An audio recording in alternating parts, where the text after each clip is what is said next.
Okay, we're on. Welcome back to the Healthy Business Podcast. I'm Ty King, and with me today, Jessica Tolliver. Jessica Tolliver, all day, every day. How's it going? Good. Yes? Yeah, well, I'm cold, better than that. Okay. I'm just drained, completely drained. I've had tons of events, most of them Christmas parties, and I cannot tell you how done I am with Christmas, and it hasn't even gotten here yet. And like everybody has started this year they're like, oh, we're going more time off, and so we're going to have our Christmas parties start in the middle of November, and it's been from November to the middle of December, and it's like that whole time period, multiple different events, and it's like, okay, good. We've got the holiday cheer. It was fun at first. I'm done. I'm ready to get off this ride. I hear ya. So anyway, that's how that's going.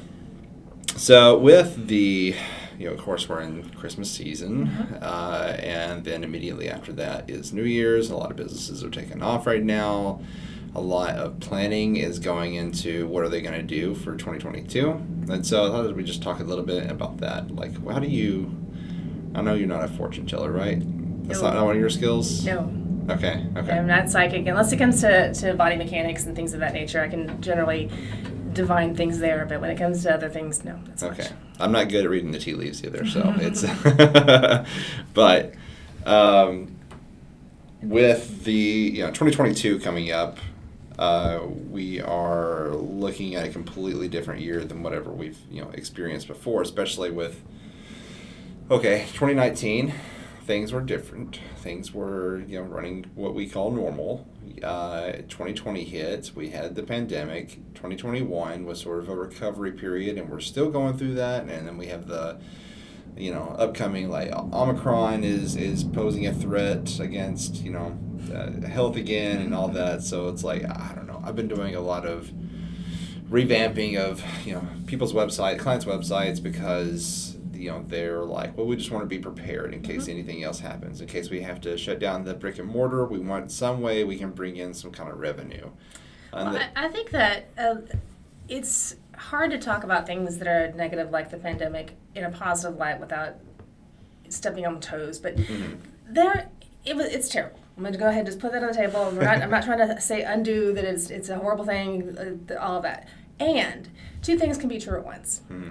We've also been forced into a new age. People that were dragging their feet, businesses that were dragging their feet, and they were forced to figure out how they can do virtual. They were forced to figure out how to operate Zoom. They were forced to figure out how to attract clients in an environment where you can no longer have the same type of close contact. And I think it's been a good thing for a lot of businesses to be able to make those choices. We're able to, the dining experience is so much different now. And to an extent, it's been kind of nice being not quite on top of everyone like sardines. So there's lots of businesses that I think are improving or have the ability to improve and are on that path to the new normal, to something that is more prepared to be in flux for the zombie apocalypse. Yeah, right. So, I don't know, so the way that this year has gone, and of course, we have all new experiences and all of that. How do you see 2022 panning out? Do you think it's going to be a return to normal? Is it going to be a sort of continued recovery? Or? What we thought was normal, I don't think we'll ever be back to that. We'll never be back to the pre-pandemic times. Right. But I don't necessarily see that as a bad thing. I'm actually diversifying my business a little more, looking at ways to be able to reach my target audience in ways that make them more comfortable if things do get worse. We have we call it a self-care room, where there's you go in and you get some targeted body work and things, but they're done with machines and you do it yourself, so there's not another person in there with you. It gives the people the opportunity to seek out health opportunities without having to be in close contact. They're doing a lot of education on how people can take advantage of those things that we offer and still continue their lives. For sure. I was looking at this article from Forbes that is sort of like, what to expect in, of course, customer service in 2022, and like how we deal with our clients and customers and a little bit differently. How do people buy, shop, use services? It all changes every single year. So But they said as we look into 2022, digital transformation will become generationalist. As brands continue on this new trajectory of using online presence, of course, as a mainstay, with more digital savvy consumers within all generational groupings, brands will be able to usher in a much larger digital component with both mobile and self-service finally able to take precedence. So what basically I'm hearing is that a whole generation of people that have been really wanting to do the in-person shopping, really wanting to stick to the old ways because that's what in their prime they were doing, specifically the older generation, were forced into, if you want the thing, you have to order it from the online, you have to consult the Google or whatever, and they were required to learn some of that, which is great because now they know it and they can utilize it. So that you're actually opening, your digital efforts are opening up to a larger audience. Yeah, for sure. Like you said, they had to learn how to use all the digital Zooms and how to shop online, how to use Amazon. And we have all enjoyed the mistakes they've made on Zoom that have gone viral. Oh my gosh, yes. And just social media and all of it. All of it. Absolutely. And then for a while, like in the pandemic, people weren't even able to like go to the dressing rooms and try on clothes because then you spread germs, which spreads COVID, which makes things worse. And so having to move over to a format where they're shopping online, and now Amazon has a feature where you can try something for a week just to make sure that that's what you want, that's the size, and you can just send it right back. Wardrobe. It's awesome. I use it for my kids. I'll get, if they need pants, I just order, I eyeball them, I figure out what I think they should wear and get one above, one below, and then I'm like, put them on. And then I send back the ones that don't fit, and I know what size and color, and I just order the rest. So I love using wardrobe. Oh yeah, I've done the same thing. Well, I tried it for the first time this week because we had another Christmas party, but it was a ugly sweater party. I don't have any of those. I'll never wear them except for ugly Christmas party parties, So I was like, I'll try this out, and so it works, It's pretty amazing, but it changes the whole shopping experience and the complaints people had. I remember before the pandemic, people were always like, I always get the wrong size whenever I order online. That's why I never do that. And I do it on purpose. And it's like, well, now those options are less and less. Well, even beyond that, you go into the stores, and partly because of the pandemic and partly because of supply chain issues, they don't have the selection. The shelves may be bare. I go into the grocery store, and there's always a shelf that's empty, and it's not just the toilet paper anymore. Now it's like for some reason they're out of beans, Yeah. And you may not be able to get what you want if you're not willing to go shop online. Another subject that they brought up was, of course, keeping privacy and data concerns at bay, because as more people are using, and it's more opportunity for someone who's ransomware and that type of thing. You know what I mean? So number one thing is never click on links. Then number two is, as a small business, it's wise to farm some of that out. So instead of trying to have a lot of that information kept in-house, using a Square, or one of those types of platforms where a larger company is controlling the information that has more of a budget for security. And ultimately, it's a little bit higher percentage for the business owner, but at the same time, I don't look at that as a higher percentage as a cost. Look at it as you're paying for that security. Right. So if you're running your shop through a platform that has higher security, I mentioned Square because it's the only I can think of. They've got the Square stores and they've got that all set up. They're maintaining the security for your customers, not you. Right. Yeah, exactly. And I think that being transparent of how they use your data, that's another thing, is with all these businesses that are online that are collecting, of course, credit card information and, demographic, situations. What are they doing with that? Are they selling it off to somebody else? Yes. Yes, most of them are. Most of them are. If they're not, they're being hacked and someone else is selling it. And they are not going to be transparent about it unless, you're going through, it's like, well, you must sign this agreement in order to use our services or, shop our store. It's like, okay, people really don't look at it just like contracts, you know what I mean? They'll skim through it and be like, okay, it looks good, whatever. It's pretty standard, right? And then I hit the little check boxes at the end. But, one of the check boxes says we're allowed to, share your, data with our partners, which means you're going to be flooded with spam. What I recommend to my family and my clients and things is when shopping online, utilize a service like privacy.com. It is a free service that you can, basically you give them your information, your credit card information, and then when you go to shop online, you go to there and you say, I'm going to spend $100 at wherever. And they give you an individual credit card number. And that credit card number can be used to shop online. And you can say it's maximum of $100, or you can say it only is good for Apple, or you can say it's good for every reoccurring or one time. And you can control that for each of the numbers. And that way you're putting that information out there, but it's for all intents and purposes fictitious. It's still a card number. They're still charging your card. You're still getting all the things, but you're not exposing your personal information, your personal credit card information as much. Yeah. I've been using an app called Do Not Pay, and it was created by this guy that was in college. But anyways, the whole purpose of it was to fight. Originally was to battle against traffic tickets, like parking tickets, mainly. If you got a parking ticket, like it would do the whole, it would go through the system and everything, and like it was the world's first virtual lawyer is what he sort of put it out there as.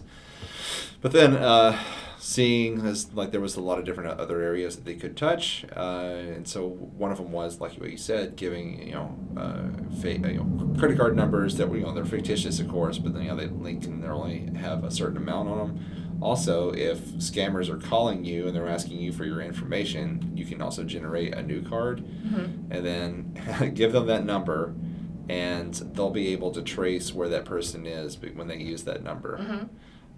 So it helps them, cut down on all the scams and reports like robocalls and all that stuff. To, like, Better Business Bureau's doing a lot of that stuff too. So that's been pretty amazing. And also canceling. If you ever sign up for a free trial of any kind of online service or even streaming service or something like that, you forget to cancel it usually.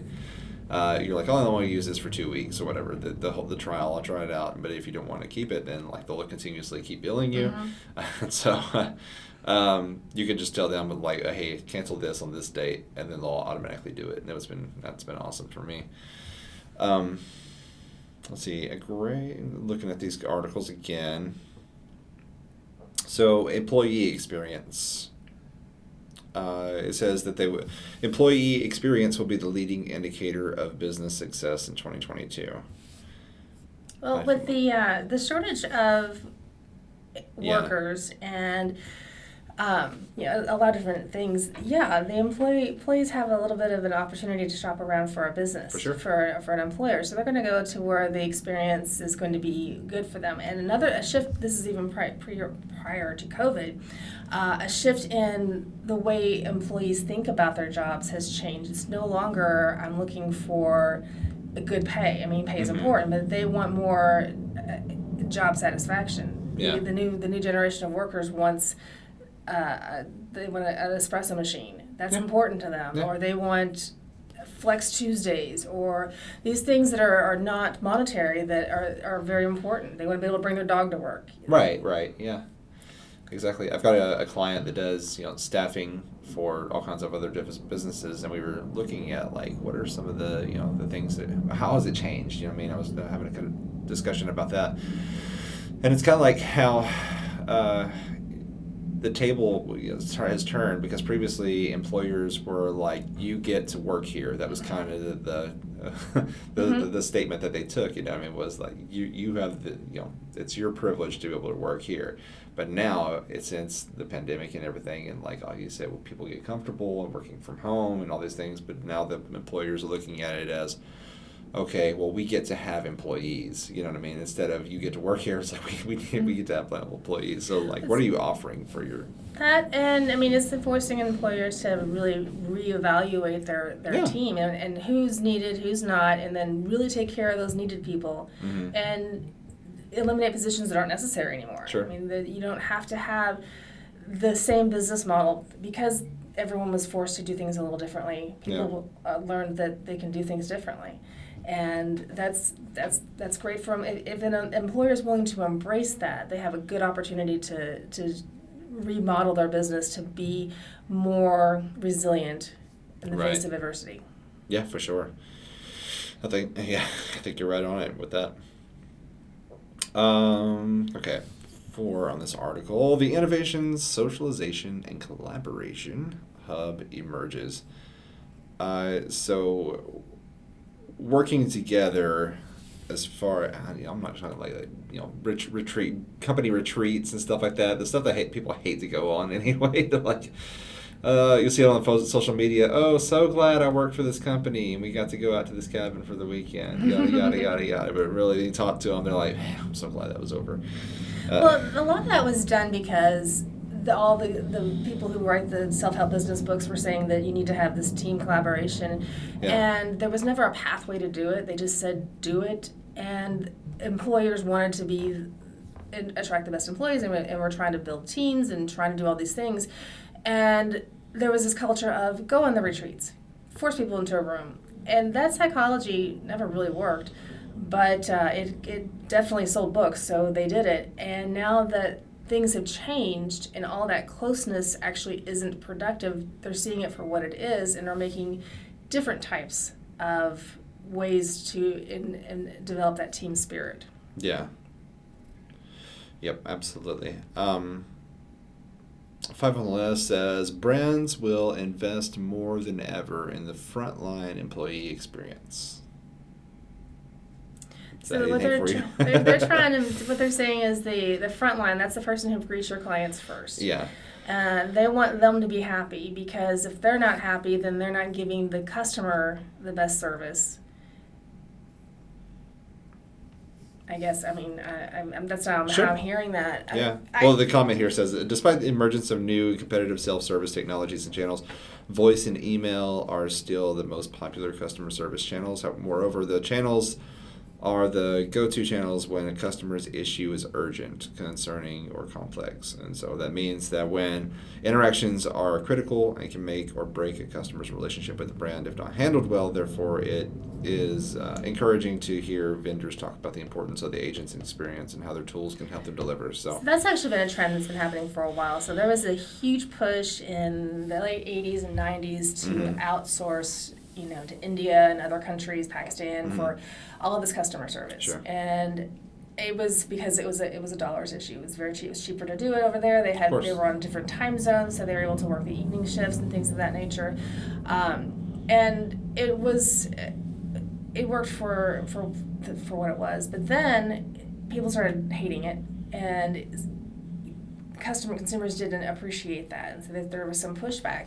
But there wasn't an opportunity for the consumer to have a voice in that until the pandemic, really, when they are more internet savvy, so they're not having to rely so much on not knowing what they're doing when they're trying to get help. And people are a little more discerning about where they're spending their dollars. So if you have poor customer service, you'll lose a customer. Oh yeah, for sure. With online reviews being so rampant, people are able to go on and check and see what other people have experienced, and people make choices based on that. So I see that for sure. I think I know that now because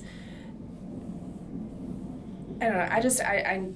If I go a place and I don't have that excellent customer service, I'm not going back.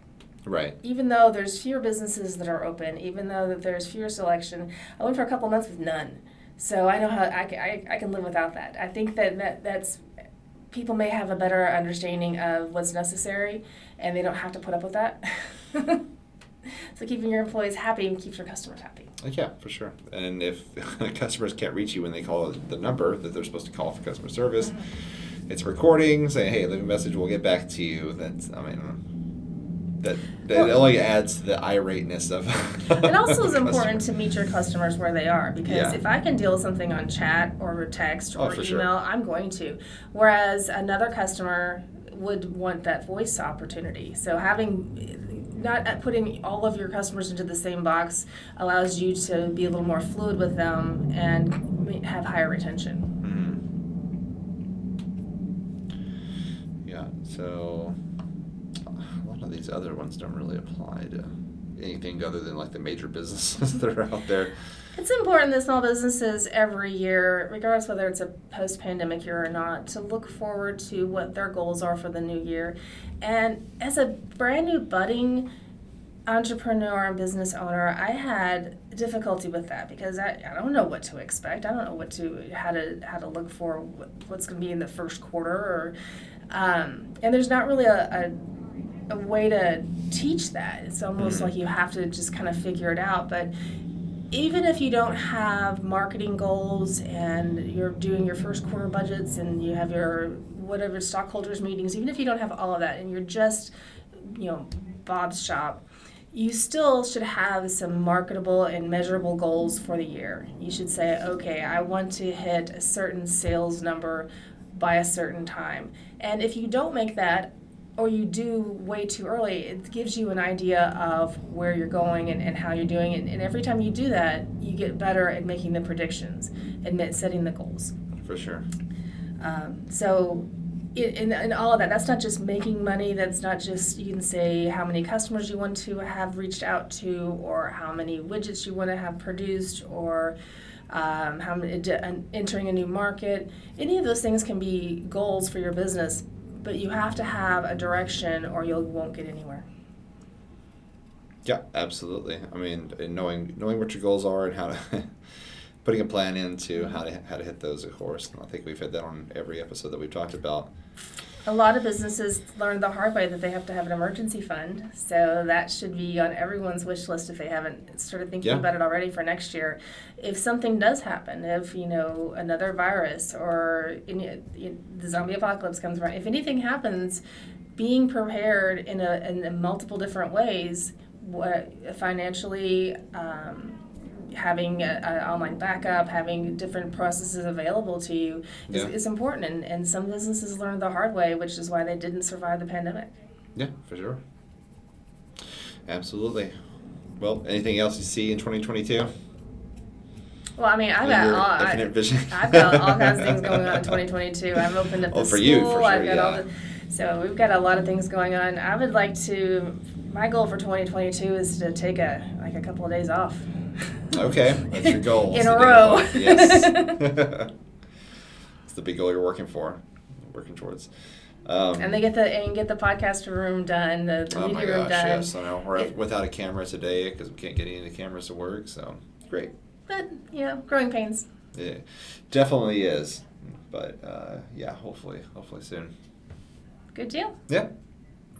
Well, thanks for all the insights, and I don't know. It's like we can't ever see what is actually going to happen, tomorrow. You know what I mean? But there's ways to be prepared. Everybody who answered the question, "Where do you see yourself in 5 years?" in 2015, got it wrong. Yeah, yeah, for sure. All those time capsules, those are just leave those buried for now. Right. Maybe a couple more years. Awesome. Well, if you are, you're probably just listening on this audio podcast, but if there is also a video version, probably just an image or something going on here so that you can see it on YouTube, The Healthy Podcast, just search for that on podcast, what is the word for that? It's podcast distributors, I guess you say? Platforms, okay, whatever. Wherever you find your podcast, and then also on YouTube for our own channel for the Healthy Business Podcast.